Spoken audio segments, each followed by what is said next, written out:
हाँ जी गाइस, तो हम लोग शुरू करते हैं गाइस। सब लोगों ने होमवर्क करा था जो मैंने आपको बताया है? कोई ऐसा जिसने होमवर्क नहीं किया बेटा, नहीं कर पाया किसी रीजन से? एनीवन? कोई अगर ऐसा है तो please raise your hand guys, अगर किसी ने होमवर्क नहीं किया है अभी। Kanishk, I can see your hand. Anurag, okay. मैं एक बार अनम्यूट कर रहा हूँ अनुराग आपको।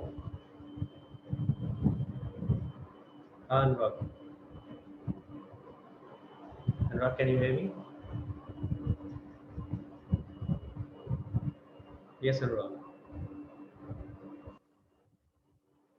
आई can't hear you. Okay, let me try with Kanishk. Kanishk, can you hear me बेटा? सर हाँ, थोड़ा सा जोर से बोलना बेटा। क्या हुआ था, काम नहीं किया, क्या हो गया?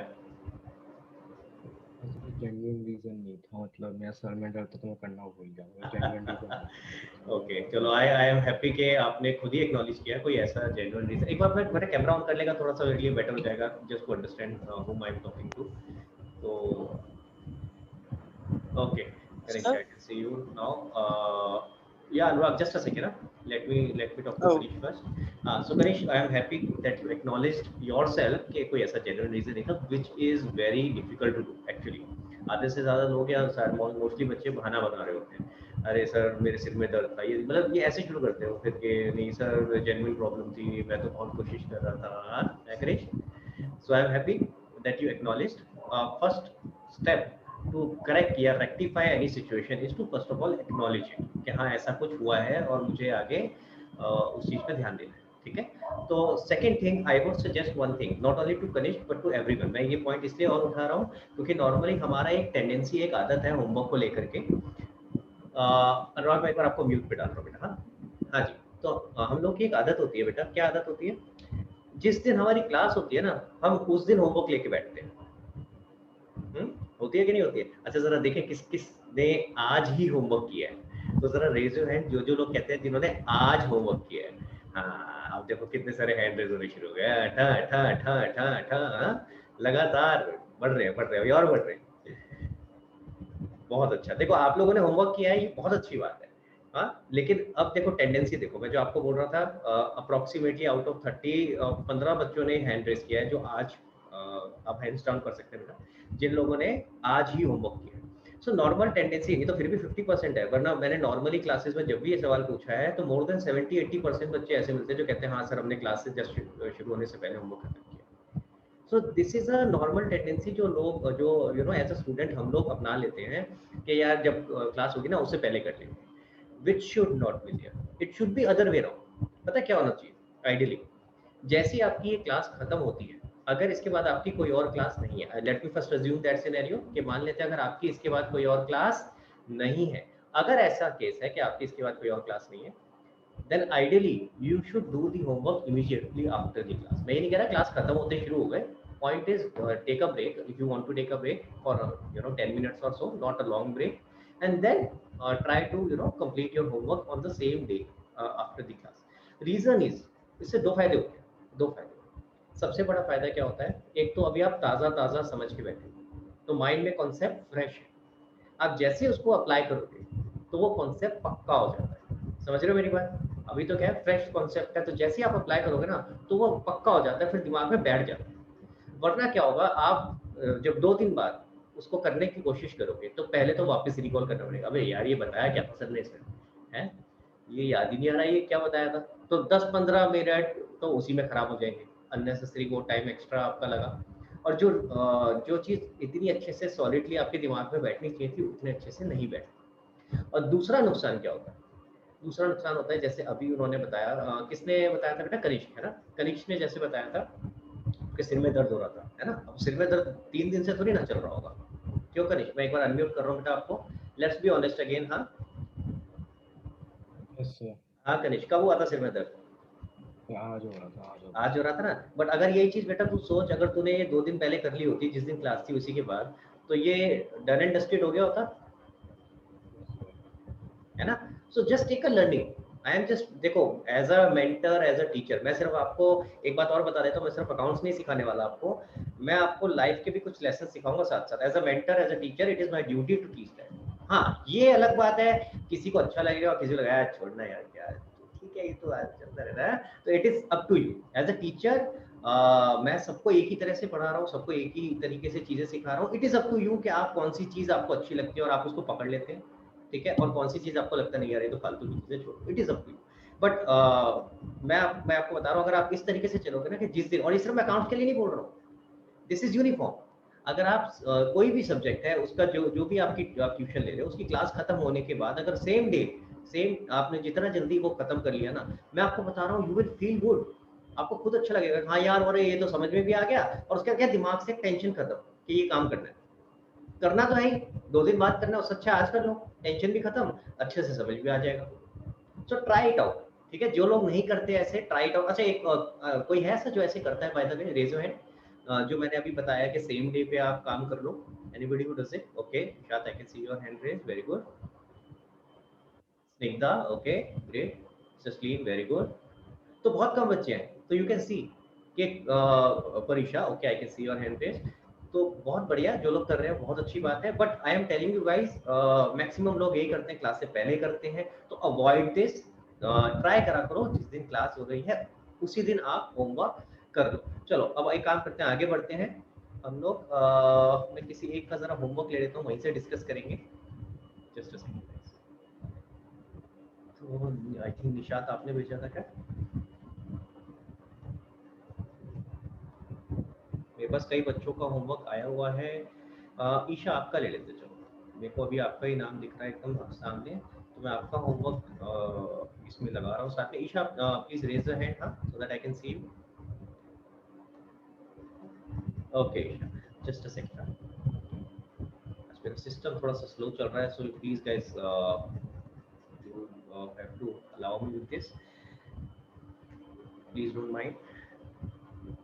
और इट इज़ गुड, काफ़ी बच्चों के मेरे पास होमवर्क आए, ऑल्दो मैं रिप्लाई नहीं कर पाया मोस्टली बच्चों को, बट हाँ मैंने एक बार नज़र ज़रूर मार लिया था। और आज अभी हम डिस्कस करेंगे, तो जो जो गलतियाँ आपने करी है या जो डाउट्स हैं आपके, you can ask me right now, और उसके बाद फिर हम लोग आगे का कॉन्सेप्ट सीखेंगे, ठीक है।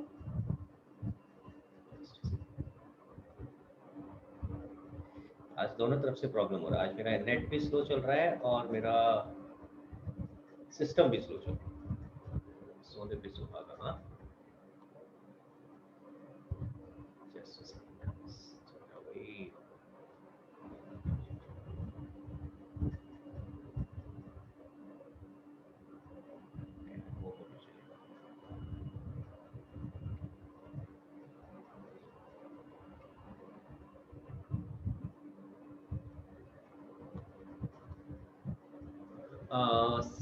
सो ईशा मैं आपको अनम्यूट कर रहा हूँ बेटा। रजत आप कुछ कह रहे हो, पहले मैं आपसे डिस्कस करता हूँ, आपका हैंड रेस्ड है। इन द मीनवाइल मैं जब तक इसको, सर एक डाउट आया था। हाँ आप पूछो, जब तक मैं इसको होमवर्क को यहाँ पे लेके आ रहा हूँ। बोलो बेटा। सर क्वेश्चन 16 में लास्ट था हमारा, invested in share personal use. Right, sir उसमें मतलब हम पर्सनल यूज में तो हमारा एक कैपिटल में से मतलब एक ड्राइंग है तो वो कैपिटल माइनस हो जाएगा, और सर हमारा एक इसमें कैश इफेक्ट होना था। तो पूछ रहा है, तो बता रहे थे तो बिल्कुल। सर इसमें यही पूछ रहे हैं सर, उसमें हमारे पास कैश इतना है ही नहीं सर। 50,000 का उसमें ऐसा, मतलब इन्वेस्टेड किया है, तो हमारे पास तो इस वक्त 26,000 है। मैं देख लेता हूँ एक बार, अभी देख लेते हैं एक बार, ठीक है। तो अभी डिस्कस कर रहे हैं क्वेश्चन, और अगर ये सेम सिचुएशन होगी तो देखते हैं इसको हैंडल कैसे करना है, ठीक है रजत। चलो ईशा, लेट्स डिस्कस। तो एक बार गाइस कौन कौन सा होमवर्क था, मैं भी जरा साथ में बुक खोल लेता हूँ पहले, जो अपना चैप्टर है। एंड ईशा मेरे साथ डिस्कस करते रहने बेटा। थर्ड क्वेश्चन दिया था सबसे पहले मैंने आपको, राइट? यस हाँ जी, तो थर्ड क्वेश्चन मैंने खोल लिया। एंड गाइस आई होप आप लोगों ने भी अपने सामने खोला हुआ है क्वेश्चन। ओके, सो पहला क्वेश्चन है, Ajit started business with cash 20,000। तो सबसे पहले in the books of Ajit आ गया, वेरी गुड बेटा। एक हेडिंग और रह गई आपकी, डबल हेडिंग आनी होती है ना। शायद दूसरा क्या आता है, अकाउंटिंग इक्वेशन, ठीक है। तो यहाँ क्या आता है, अकाउंटिंग, सॉरी, इक्वेशन, ठीक है। तो ये भी लिखना है प्लीज। उसके बाद पहली ट्रांजेक्शन है, Ajit started business with cash 20,000, तो 20,000 कैश बढ़ गया और कैपिटल बढ़ गया। अब ये इसके लाइन में आना चाहिए बेटा, ठीक है, नेक्स्ट टाइम इसके लाइन में लिख। अच्छा, इसके बाद क्या है अगला, ही पेड रेंट ऑफ ₹200। अब रेंट क्या है यहाँ पे, एक्सपेंस, ठीक है, रेंट क्या है, एक्सपेंस। कहाँ गया ये वाला नहीं किया तूने, ये ऊपर सर आप थर्ड पार्ट पढ़ रहे हैं। ओहो, मैंने सेकंड वाला मिस कर दिया, मेरे को लगा तूने मिस कर दिया, तूने ऊपर नीचे कर दिया तो मेरी गलती है। तो सेकंड में क्या लिखा है, ही परचेज्ड फर्नीचर फॉर ₹2,000, 2,000 रुपए का फर्नीचर खरीदा, कैश करूंगा, फर्नीचर बढ़ गया, वेरी गुड। तो अच्छा, मैं ये न्यू क्वेश्चन को चेक नहीं कर रहा हूँ, आई होप प्लस माइनस आप ठीक कर रहे होगे। अगर गलती होगी तो गाइस प्लीज बीच में मुझे बता देना, ठीक है। तो मैं discuss, sir the screen isn't shared. अरे यार ओहो, मैं इतनी देर से ऐसे ही डिस्कस कर रहा हूँ, कोई कुछ बोल भी नहीं रहा था यार। Okay sorry guys, so sorry. हाँ जी, अब देखो बेटा, अब ठीक है, यस ग्रेट गाइस, ग्रेट।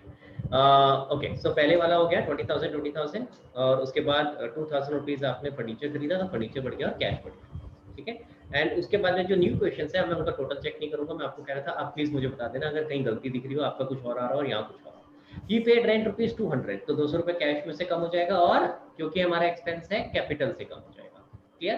अच्छा, एक चीज और, ये इन रुपीज बेटा देख रहे हो आप, यहाँ पे लिखा है आपने, यहाँ पे लिखा है आपने इन रुपीज है ना, है क्या? यस उसकी जगह बार बार इन रुपीज यहाँ लिखने की जगह आप यहाँ पे लिख लो बेटा, समझ आई मेरी बात, अकाउंटिंग इक्वेशन, और उसके साथ में आगे लिख दो इन रुपीज। तो instead of repeating it again and again, वो एक ही जगह लिख दिया तो काफी है, यानी पूरी टेबल रुपीज में, ठीक है। चलो आगे चलते हैं। इसके बाद अगली ट्रांजेक्शन है, ही परचेज गुड्स ऑन क्रेडिट, 3,000 रुपए से स्टॉक बढ़ा और 3,000 रुपए से क्रेडिटर बढ़े। देन उसके बाद ही सोल्ड गुड्स 2,000 फॉर 5,000, 2,000 के 5,000 बेचे, 2,000 से स्टॉक कम हुआ, 5,000 कैश आया और 3,000 रुपए कैपिटल में गए, बिल्कुल ठीक है, ठीक है। आगे चलते हैं, हाँ जी। तो थर्ड हो गया, थर्ड के बाद सिक्स्थ क्वेश्चन मैंने दिया था, स्टार्टेड बिजनेस विद कैश 70,000, 70,000 यहाँ आ गया और कैश भी बढ़ गया, कैपिटल भी बढ़ गया, credit purchase of goods, creditor बढ़ेगा और स्टॉक बढ़ेगा, स्टॉक बढ़ गया और क्रेडिटर बढ़ गया, वेरी गुड।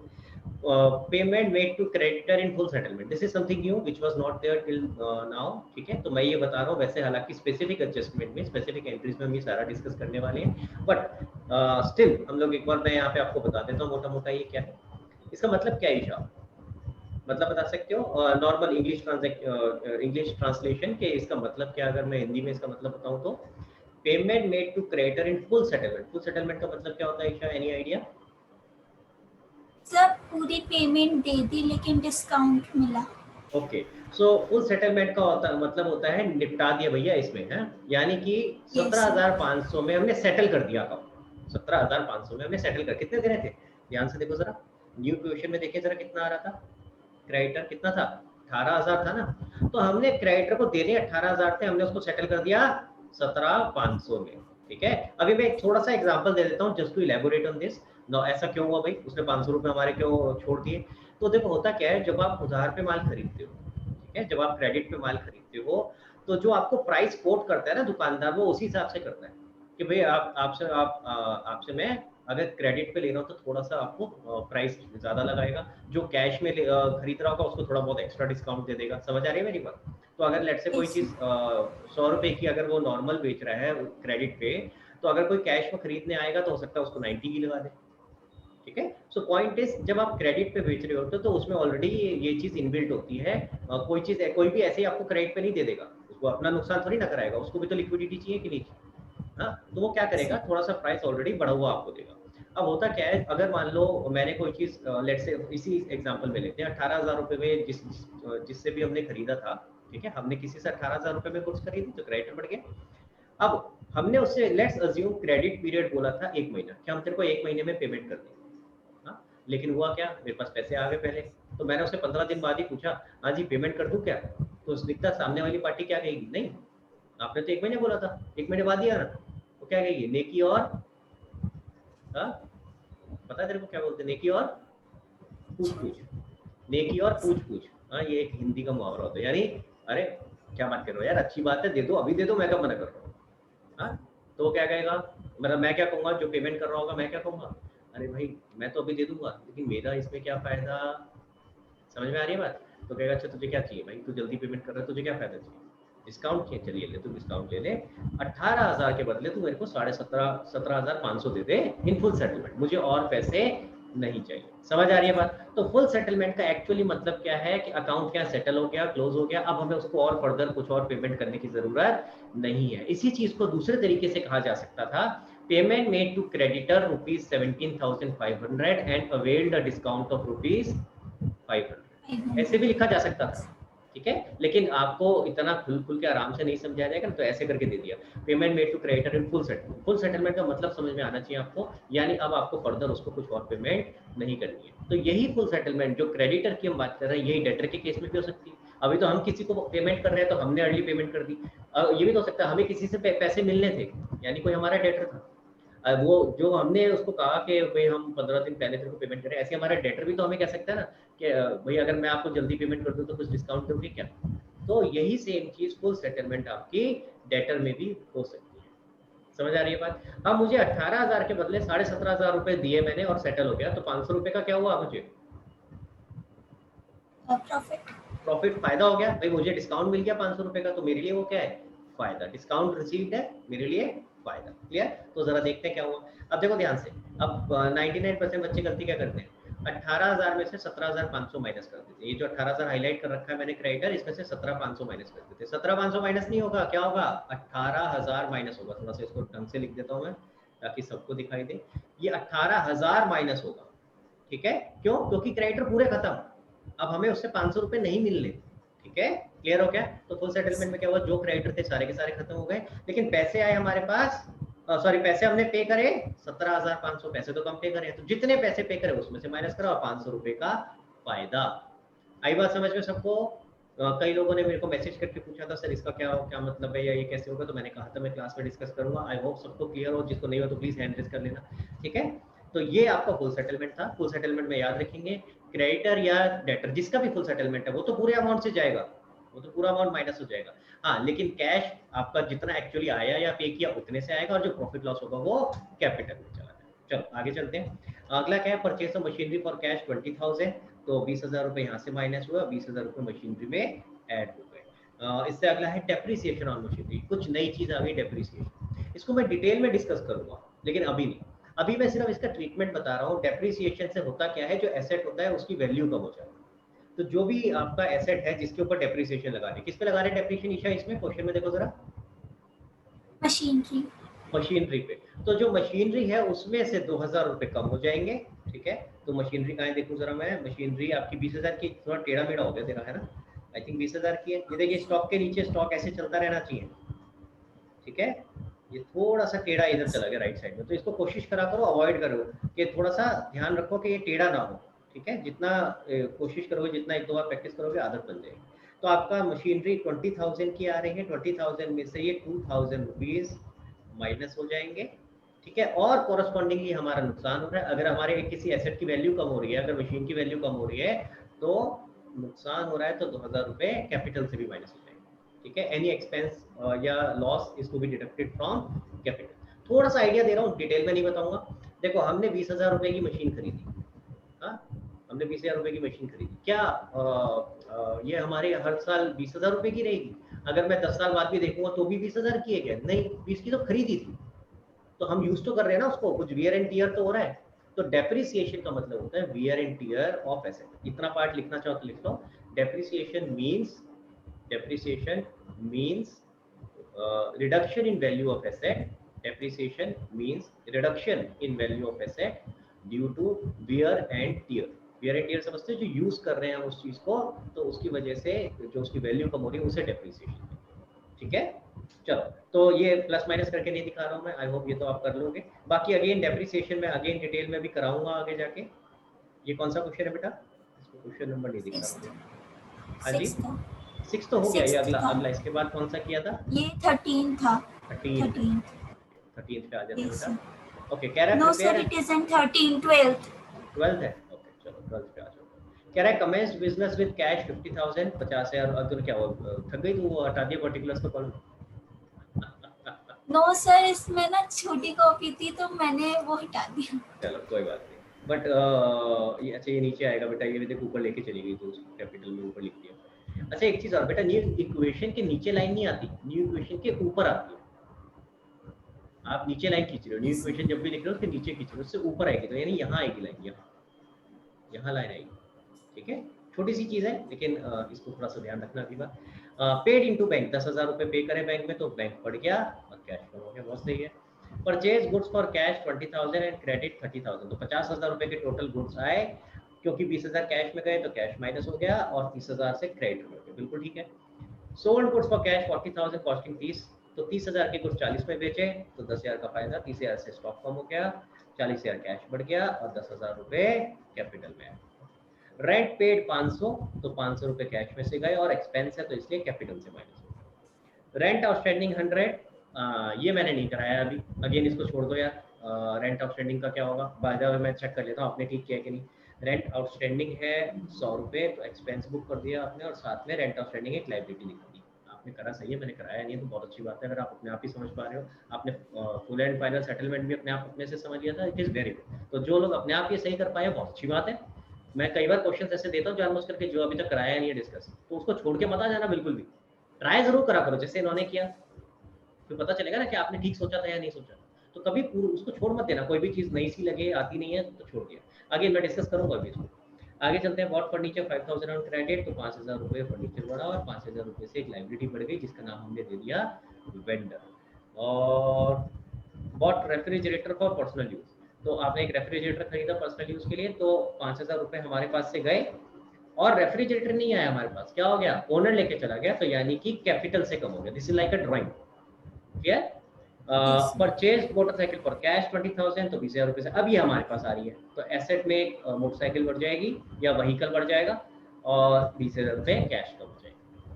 क्लियर है गाइस, चले आगे, खत्म। एक और भी अभी कौन सा था बेटा, ये क्वेश्चन नंबर नहीं लिखे तूने यार इसमें।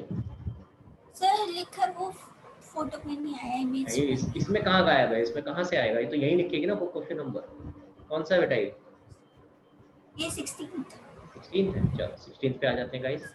देखो भैया लास्ट क्वेश्चन है 16। हाँ जी, क्वेश्चन नंबर 16 है, Sunil started business with cash. अभी तक डाउट है आपका निशात, आपका बेटा अभी जो निकल गया क्वेश्चन उससे रिलेटेड डाउट है नहीं? चलिए तो आगे चलते हैं। पहले स्टार्टेड बिजनेस विद कैश 150, तो कैश बढ़ गया 150। अगला क्या है, he opened a bank account by depositing 25,000 out of cash, तो 25 कैश में से कम हुआ, बैंक में बढ़ गया। He sold his personal car for 50,000 and deposited the amount in the firm's bank account. अब उसने अपनी गाड़ी बेची, घर बेचा, जो मर्जी बेचा, उससे हमें लेना देना नहीं है। हमें तो किससे लेना देना है कि हमारे पास उससे कितने 50,000 रुपए आ रहे हैं। समझ में आ रही है बात? तो यहाँ उसने अपनी गाड़ी बेची या उसने घर बेचा या उसने कुछ भी बेचा, ठीक है, उससे फर्क नहीं, हमें नहीं फर्क पड़ता, हमें तो किसी से वो पैसा हमारे बिजनेस में बैंक अकाउंट में लगा है। तो हम तो सिंपल, हमारी ट्रांजेक्शन क्या है, हमारे पास ओनर से पैसे आ रहे हैं, वो कहाँ गए, हमारे बैंक अकाउंट, तो बैंक अकाउंट बढ़ जाएगा 50,000 से, और कहाँ से पैसे है, ओनर से, तो 50,000 कैपिटल। क्लियर है गाइस, आगे चलते हैं। He purchased a building and furniture for 1 lakh, तो बिल्डिंग और फर्नीचर दोनों एक साथ उसने बता रखा है, उसने अलग अलग नहीं बताया कि बिल्डिंग कितने की और फर्नीचर कितने की। तो अगेन ईशा आपने ये अच्छा काम किया, एक साथ लिख दिया बिल्डिंग और फर्नीचर, क्योंकि हमें पता ही नहीं है सेपरेट वैल्यू क्या है। तो बिल्डिंग एंड फर्नीचर इकट्ठा हमने बना दिया एसेट, और कितने का खरीदा, 1 लाख रुपए का, तो ये 1 लाख रुपए से बढ़ गया, ठीक है। अच्छा बेटा लाइन छोड़ा कर देखा तूने, यहाँ पे कंजूसी कर दी और ये बड़ा हौच-पौच हो गया, देख रही है तुम पीछे, अभी देख कितना आसानी से मेरे को भी समझ में आ रहा था और मैं समझा भी पा रहा था, मुझे ये दिख रहा हूँ, मैंने कहा यार ये कुछ तो गड़बड़ लग रही है, क्या गड़बड़ लग रही है, तो क्योंकि आपने लाइन नहीं छोड़ी बीच में तो बड़ा अजीब सा हो गया, ठीक है। तो न्यू इक्वेशन के बाद एक लाइन छोड़ दिया तो थोड़ा बेटर रहेगा। चलो आगे चलते हैं। तो 1 लाख यहाँ पे आ गया, और क्योंकि आपने क्रेडिट पे खरीदा है, उधार पे, कहाँ गया अभी क्वेश्चन, नहीं लिखा ना, क्रेडिट नहीं लिखा, सॉरी, तो हमने कैश में अज्यूम किया कि कैश में से 1 लाख रुपए कम हो गए, ठीक है। आगे चलते हैं। He purchase goods from Ram on credit, ये खरीदा है क्रेडिट पे, तो एक तो स्टॉक बढ़ गया और क्रेडिटर बढ़ गया, बहुत बढ़िया। ही पेड कार्टेज, कार्टेज क्या होता है पता है आपको ईशा? सर कार्ट का रेंट, मतलब किराया, जो कार्ट क्या होता कार्ट का होता है, कार्ट क्या होता है? कार्ट वो जैसे बैलगाड़ी वगैरह वगैरह नहीं, वही होती है बैलगाड़ी, हाँ। ठीक है। कार्ट को हिंदी में बैलगाड़ी बोलते हैं, ठीक है। घोड़ा गाड़ी, बैलगाड़ी आपने देखा हो शायद, अब तो सड़कों पे नहीं दिखती ये चीज़ें, पहले चलती थी, ठीक है। बट आपने शायद पिक्चरों में देखा हो या कहीं भी देखा हो कि जिसमें कोई बैल लेके जा रहा होता है गाड़ी को खींच के और उसमें सामान रखा होता है। तो क्या होता है, पहले सामान इस तरीके से ट्रांसपोर्ट होता था, ठीक है, जब आपके ट्रक्स वगैरह ये सब चीज़ें नहीं होती थी। तो ये तो इसको इस जो भाड़ा लेता था इसका, ठीक है, charges for transporting through this cartage, through this cart, तो उसको बोलते हैं कार्टेज। कार्टेज का मतलब सिंपल टर्म्स में क्या है, ट्रांसपोर्टेशन एक्सपेंसेस। आप लिखना चाहो लिख लो, कार्टेज का मतलब क्या है, ट्रांसपोर्टेशन एक्सपेंसेस। 3 नाम मैं आपको बता रहा हूँ क्योंकि डिस्कशन चल ही रहा है तो मैं आपको बता देता हूँ। देखो, कार्टेज, फ्रेट और कैरेज, ठीक है। इन तीनों को हम क्या मतलब समझ के चलेंगे, ट्रांसपोर्टेशन एक्सपेंस। कि आपने कुछ भी सामान इधर से उधर भेजा तो जो इधर से उधर भेजने के जो चार्जेस लगे, ठीक है, यानी जो ट्रांसपोर्ट करने के चार्जेस लगे, उसके लिए 3 में से कोई भी वर्ड यूज हो सकता है। क्वेश्चन में कार्टेज लिखा आ सकता है, फ्रेट लिखा आ सकता है, इसको बोलते हैं फ्रेट, या कैरेज लिखा आ सकता है, ठीक है। तीनों का मतलब सेम है, ट्रांसपोर्टेशन एक्सपेंसेस। क्लियर है गाइस? अब आपने अगर ट्रांसपोर्टेशन एक्सपेंसेस पे करे तो ये क्या है, नाम से मैं बोल ही रहा हूँ, ट्रांसपोर्टेशन एक्सपेंस। तो ये एक्सपेंस है, खर्चा है बेटा आपका। तो आपका खर्चा है तो क्या होगा, एक तो कैश कम होगा, कितना था, कैपिटल में से 500 रुपये, और दूसरा 500 कैपिटल से भी कम हो जाएगा। ठीक है, मैं थोड़ा सा इसको वाइड करने की कोशिश करता हूँ।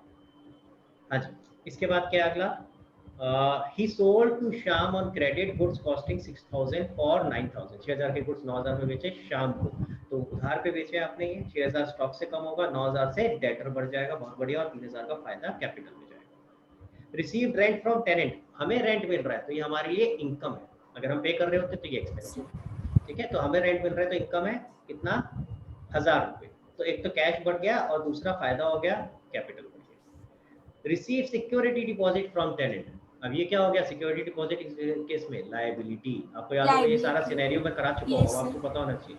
तो एक तरफ लायबिलिटी बढ़ेगी और एक तरफ कैश बढ़ेगा। कितना मिला है, 1,500 रुपये से कैश बढ़ा और 1,500 रुपये से लायबिलिटी बढ़ गई, सिक्योरिटी डिपॉजिट। बिल्कुल ठीक है बेटा। परचेज स्टेशनरी फॉर कैश, तो अगेन एक्सपेंस है। स्टेशनरी का मतलब पेन, पेंसिल, कॉपी, ये सब। 100 रुपये यहाँ से माइनस हुआ कैश में से, और 100 ही कैपिटल से भी माइनस हो गया। आगे चलते हैं। इन्वेस्टेड इन शेयर्स पर्सनल, ठीक है, 50,000 रुपये। अब यहाँ मेरे से किसी ने सवाल पूछा था कि सर 50,000 रुपये तो है नहीं हमारे पास, आई थिंक रजत ने पूछा था, है ना। तो 50,000 का क्या करेंगे, पहले तो इसका मतलब समझते हैं। इन्वेस्टेड इन शेयर्स, शेयर्स में पैसे लगाए, और ब्रैकेट में लिखा पर्सनल, यानी वो शेयर कौन लेके चला गया, ओनर, ठीक है। तो पैसे बिजनेस में लगाए लेकिन शेयर ओनर लेके चला गया। तो आइडियली होना क्या चाहिए, कैश में से माइनस 50,000 और कैपिटल से माइनस 50,000। अब क्योंकि हमारे पास कैश है ही नहीं इतना, तो नेक्स्ट बेस्ट अजम्पशन क्या होगी, रजत से पूछते। रजत ने सवाल पूछा था, रजत आपके पास आ गया हूं मैं, बताओ भाई रजत, अगर कैश में से पे नहीं किया तो कहां से पे होगा। हाँ, समझ गया, क्लियर हो गया point, very good. Bank account, देखो वैसे तो हम आइडियली अज्यूम करते हैं कि कैश में से किया होगा, लेकिन जब क्वेश्चन ने दिया ही नहीं है कैश, तो फिर क्या करें अज्यूम। तो बेस्ट अजम्पशन क्या है, हम मान लेते हैं नेक्स्ट बेस्ट, क्या हमारे पास बैंक में पैसे थे, हाँ जी, तो फिर बैंक में से माइनस कर देते हैं। तो हमारे पास, आपने क्या करा बेटा, आपने शेयर्स बढ़ा दिए, शेयर्स नहीं बढ़ेंगे, ये गलत है बेटा। ये शेयर मेरे पास थोड़ी ना रह रहे हैं, ये तो ओनर के पास चले गए हैं, ठीक है। तरफ आगे का सारा गलत हो गया। अरे कोई बात नहीं, अरे परेशान क्यों हो रही है, ठीक है। तो क्या होगा, 50,000 रुपये क्या होगा बेटा, एक तो बैंक से माइनस हो जाएगा और दूसरा कैपिटल से माइनस होगा। ये भी गलत हो गया, कैपिटल में प्लस नहीं माइनस होगा, ठीक है। फिर से ट्रांजैक्शन बता रहा हूँ, हो क्या रहा है, ओनर, हमने शेयर्स खरीदे, बिजनेस में शेयर खरीदे, और शेयर लेके चला गया ओनर। तो एक तरह से ड्राइंग्स की तरह ट्रीट हो गया बेटा ये, ठीक है। वो विड्रॉ करके लेके जा रहा है बिजनेस में से, और हमारे पास से कैश जा रहा है। चलो, कैश नहीं, सॉरी, बैंक में से जा रहा है। आगे चलते हैं। रिसीव इंटरेस्ट इन कैश, 200 रुपये कैश मिले, 200 रुपये यहाँ आ गया, और इंटरेस्ट हमारा इनकम है कैपिटल में, ठीक तो करा, तो कह रहे आगे सारा गलत। हाँ जी। इंट्रोड्यूस्ड फ्रेश कैपिटल 25,000, तो 25,000 रुपये आपका कैश बढ़ गया और 25,000 रुपये आपका कैपिटल बढ़ गया। Goods destroyed by fire, again आपने अभी ये किया नहीं है, बट मैंने आपको ऑलरेडी चीज़ें जो बताई हैं उससे समझ में आना चाहिए। अगर गुड्स हमारे डिस्ट्रॉय हो गए तो पहली चीज़ तो क्या इफेक्ट हो रहा है, गुड्स खत्म हो रहे हैं भाई, उतने के गुड्स कम हो गए ना। जो चीज़ डिस्ट्रॉय हुई, अगर गुड्स डिस्ट्रॉय हुए तो गुड्स कम हो गए, यानी गुड्स को हम यहाँ क्या दिखाते हैं, स्टॉक। तो स्टॉक में से 500 रुपये माइनस हो जाएंगे। आई होप ये स्टॉक में से किया आपने, हाँ जी, ठीक है। और दूसरा इफेक्ट, नुकसान हो गया, फायदा नुकसान कहाँ जाता है, कैपिटल में। क्या बदले में कुछ मिला था, आंसर इज नो, तो नुकसान हो गया, लॉस हो गया। प्रॉफिट, लॉस, रेवेन्यू, एक्सपेंस आ जाएगा कैपिटल, क्लियर। तो कैपिटल से माइनस हो गया। हाँ, अब देखो ध्यान से ईशा, आपने जैसी जैसी मैंने एक गलती बताई तो आपने क्या कहा, अरे सर गलत हो गया, आगे का सारा गलत हो गया। सारा गलत नहीं हुआ बेटा, आगे की न्यू क्वेश्चन गलत हो गई आपकी। ठीक है, ये जितनी भी आपने सर कुछ ज़्यादा ही बड़ा हो गई। हाँ जी, देखिए ज़रा छोटा इसमें हो जाएगा। चलो मैं ऐसे ही हाईलाइट करके बता रहा हूँ। ये न्यू क्वेश्चन आपने बनाई थी, ये वाली ये गलत हो गई, इससे अगली ये वाली भी गलत हो गई, है ना। न्यू क्वेश्चन आगे की गलत हो गई, लेकिन जो ट्रांजैक्शन आप कर रहे हो वो तो ठीक थी, ठीक थी कि नहीं, वो तो मैंने सारे टिक मारे आगे के। तो इसीलिए इससे एक और अगेन लर्निंग बता रहा हूँ, हमें क्या होता है अगर कोई चीज़ अटक जाती है ना तो हम वहीं छोड़ देते हैं, या हमारे माइंड में एक ब्लॉक बन जाता है, अरे यार ये तो समझ में नहीं आ रहा, या यार ये तो गलत हो गया, तो आगे सब गलत। नहीं, सारा गलत नहीं हुआ है, हर स्टेप के मार्क्स होते हैं। तो अगर आपका एक स्टेप गलत भी हुआ और आगे स्टेप ठीक है तो आगे के स्टेप्स के मार्क्स मिलेंगे आपको। ठीक है ईशा, तो ये मत सोचना अगर कोई चीज़ नहीं आती है तो उसको छोड़ दो। फॉर दिस एग्जांपल आल्सो, अगर अकाउंटिंग इक्वेशन में आपको एक नहीं आता बीच का और आगे की चीज़ें आती है, तो बीच का अगर आपने गलत भी कर दिया, पहली बात तो छोड़ के नहीं आना, कुछ तो करिए आना, हो सकता है सही हो जाए, है ना, मैं बता रहा हूँ। तो पहले तो करके आना है, छोड़ के कभी नहीं आना। और उसके बाद आगे के जो आपके पॉइंट्स हैं उनको फोकस करो, अगर एक बीच में गलत भी हो जाएगा तो आगे के ठीक होंगे तो उसके मार्क्स मिलेंगे। क्लियर है गाइस, समझ में आया? सो विद दिस आपका यहाँ होमवर्क खत्म होता है, डिस्कशन। चलो बताओ किस किस के डाउट्स हैं। सबसे पहले पारिशा आपके पास आ रहा हूँ मैं, परीक्षा सॉरी, थोड़ा सा कंफ्यूजन हो जाता है मुझे किसमें मेरे को आ की मात्रा लगानी है या नहीं लगानी है। हाँ जी बताइए। सर 16 का जो 10 था परचेज स्टेशनरी, हाँ जी बेटा। स्टेशनरी को हम एसेट की तरह नहीं ले जा सकते? हाँ बहुत अच्छा सवाल, बहुत ही अच्छा सवाल आपने पूछा। मैं ये सोच रहा था किसी ने नहीं पूछा, शायद किसी के दिमाग में आया नहीं होगा, तो बहुत अच्छी बात है भाई, ये तो एसेट होना चाहिए। एसेट क्या होता है? क्या परीक्षा एसेट की डेफिनेशन बताओ, मैंने बताई थी जो। Things which is business own or right एक to सेकंड receive. ईशा एक सेकंड, परीक्षा को बोल दो। हाँ परीक्षा, something which business owns or has the right to receive. Very good, things which business own. तो अगर मैं स्टेशनरी बोल रहा हूँ यानी कॉपी पेन रजिस्टर ये सारी चीजें हो गई ना, तो ये चीज अगर हमने खरीदी तो बिजनेस ओन करता है इन चीजों को, इट इज थिंग्स, है कि नहीं है। तो आप आगे जाके पढ़ोगे, अभी आपने बिल्कुल सही सवाल पूछा है भाई, टेक्निकली तो ये एसेट में आना चाहिए, है ना, हम इसको खर्चा के बोल रहे हैं। तो होता क्या है बेटा, अगर मैं ऐसे एसेट रिकॉर्ड करूंगा तो मेरे तो पता नहीं लाखों एसेट हो जाएंगे, छोटा छोटा छोटा छोटा छोटा छोटा बहुत सारी चीजें हो जाएंगी, है कि नहीं है भाई। मैं कैलकुलेटर खरीदूंगा, पेन खरीदूंगा, एक पेन भी खरीदूंगा तो उसको भी एसेट में लिखूंगा। हाँ, तो लेकिन अब होता क्या है, हम आगे जाके एक कॉन्सेप्ट आएगा जिसको हम बोलेंगे मटेरियलिटी। ठीक है, मटेरियलिटी कॉन्सेप्ट। वो कॉन्सेप्ट क्या कहता है अकाउंटिंग का, कि अगर एक रीजनेबल लेवल आप अमाउंट देखोगे कि अगर कोई छोटी छोटी वैल्यू के अगर आपके एसेट है तो हम उसको फिर एसेट की तरह रिकॉर्ड नहीं करते। फॉर एग्जांपल मैं एक एग्जांपल दे रहा हूँ, हम एक लिमिट बना ली सर, जैसे 5000 कि 5000 से छोटा अगर कोई एसेट होगा तो हम उसको एसेट नहीं मानेंगे, उसको खर्चा मानेंगे। ठीक है, नहीं तो हमें क्या होता है, हमने अगर एसेट रिकॉर्ड कर लिया तो हमें हर साल उसको दोबारा से देखना पड़ेगा कि एसेट वो हमारे पास है या नहीं है, उस पर डेप्रिसिएशन लगाना। अब तुम सोचो मैंने 100 रुपए का कैलकुलेटर लिया है, 300 रुपए का लिया, उस पर मेरे को डेप्रिसिएशन भी लगाना पड़ेगा, हर साल लगाना पड़ेगा कि नहीं। मैंने अभी समझाया था डेप्रिसिएशन क्या होता है, कि जो आप यूज कर रहे हैं उसकी वजह से जो वैल्यू कम होती जा रही है ना, तो हम अवॉइड करते हैं वो चीज। अकाउंटिंग में इतना लेवरेज मिलता है, टेक्निकली तो ये एसेट होना चाहिए, मैं बिल्कुल आपके साथ सहमत हूँ, लेकिन होता क्या, क्योंकि बहुत छोटे छोटे वैल्यूज ये हो गई, बहुत छोटे छोटे अमाउंट हो गए, तो हम इनको एसेट ना मानते हुए एक्सपेंस ट्रीट करते हैं। क्लियर है तो परीक्षा? सर अगर हम इसे लिखते अगर क्वेश्चन में तो इसमें मार्क्स कटते या कुछ बिल्कुल नहीं कटेंगे, नहीं, मैं तो आपको बता ही रहा हूँ कि आगे जाके ये कॉन्सेप्ट आप सीखने वाले हो, जो मटेरियलिटी का कॉन्सेप्ट मैं आपको बता रहा हूँ, ये आगे जाके आप सीखोगे कि